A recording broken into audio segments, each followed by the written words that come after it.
আজকের রেসিপি হলো খুব ভালো একটা রেসিপি, যেটা সবার খুব পছন্দ হবে। বাচ্চা থেকে বড় সবাই খেতে খুব পছন্দ করবে। চলুন তাহলে দেখে নিন আমি এটা কিভাবে বানিয়ে নিচ্ছি।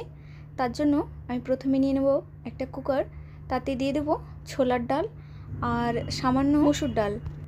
আপনারা এখানে ধরে নিতে পারেন, আমি যদি 250 গ্রাম এখানে ছোলার ডাল নিয়ে থাকি, তাতে আমি 50 গ্রাম মসুর ডাল দিয়েছি। সেটাকে কিন্তু আমি ভিজিয়ে রাখবো না, খুব ভালো করে ধুয়ে আমি দিয়ে দেব। তারপরে দিয়ে দিয়েছি নুন, হলুদ আর দিয়ে দিয়েছি গোটা গরম মশলা। এগুলো দিয়ে আমি কুকারের ঢাকনাটা বন্ধ করে এখানে 5টা সিটি দিয়ে দেব। 5টা সিটিতে কিন্তু এই ডালগুলো খুব ভালো করে সেদ্ধ হয়ে যাবে। তারপরে দেখুন আমি এখানে কড়াতে নিয়ে নেব সরষের তেল এবং সেটা খুব ভালো করে গরম করে দিয়ে তাতে দিয়ে দেব 4টে সিদ্ধ করে রাখা ডিম আর দিয়ে দেব নুন, হলুদ। এগুলো দিয়ে খুব ভালো করে ডিমটা ভাজা ভাজা করে নেব। একদম লাল লাল করে ভেজে নিলে তরকারিতে খুব ভালো লাগবে এটা দেখতে। দেখুন ডিমগুলো খুব ভালো করে লাল লাল করে আমি ভেজে নিয়েছি। এরপর তুলে নেব। এই ধরনের নতুন নতুন ভালো রেসিপি দেখার জন্য আমার চ্যানেলটিকে কিন্তু অবশ্যই সাবস্ক্রাইব করবেন আর পাশে থাকা বেল আইকনটি অবশ্যই প্রেস করে দেবেন, তাহলে আমার ভিডিওগুলো আপনাদের কাছে সবার প্রথমে পৌঁছে যাবে। আর লাইক, শেয়ার, কমেন্ট করতে কিন্তু ভুলবেন না। ওই তেলেই আমি দিয়ে দেব একটা তেজপাতা, গোটা গরম মশলা আর দিয়ে দেব শুকনো লঙ্কা।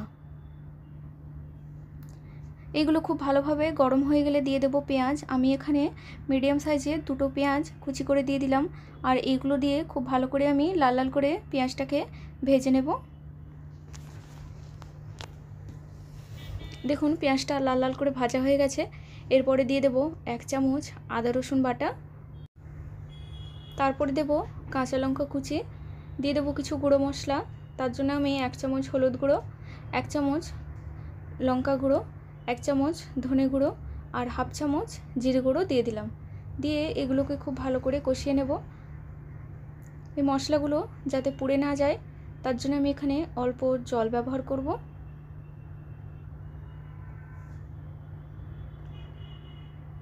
অল্প জল দেওয়ার পরেও আমি মশলাটা আবারও খুব ভালো করে কষিয়ে নেব।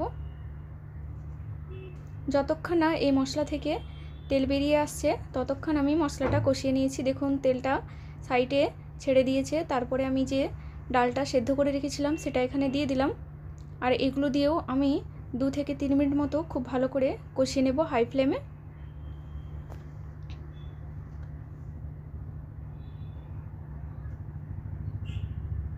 দেখুন খুব ভালো করে আমার কষানো হয়ে গেছে। তারপরে কুকারটা ধুয়ে জলটা আমি দিয়ে দেব। আমি এখানে বেশি জল দিচ্ছি না, আপনারা চাইলে কিন্তু জলের পরিমাণটা একটু বাড়াতে পারেন। জলটা দেওয়ার পরে ডালের সাথে খুব ভালো করে আমি মিক্স করে নেব। এরপরে ঢাকনা চাপা দিয়ে আমি প্রায় 5 মিনিট এই ডালটাকে ফুটিয়ে নেব। দেখুন 5 মিনিট হয়ে গেল, জলটা অনেকটাই শুকিয়ে এসেছে। তারপরে ভেজে রাখা ডিমগুলো দিয়ে দেব। ডিমগুলো দিয়েও আমি ডালের সাথে মিক্স করে দেব। ডিম দিয়ে কিন্তু বেশিক্ষণ ফোটানোর দরকার নেই। ডিম দিয়েও আমি 2-3 মিনিট মতো ফুটিয়ে নিয়েছি।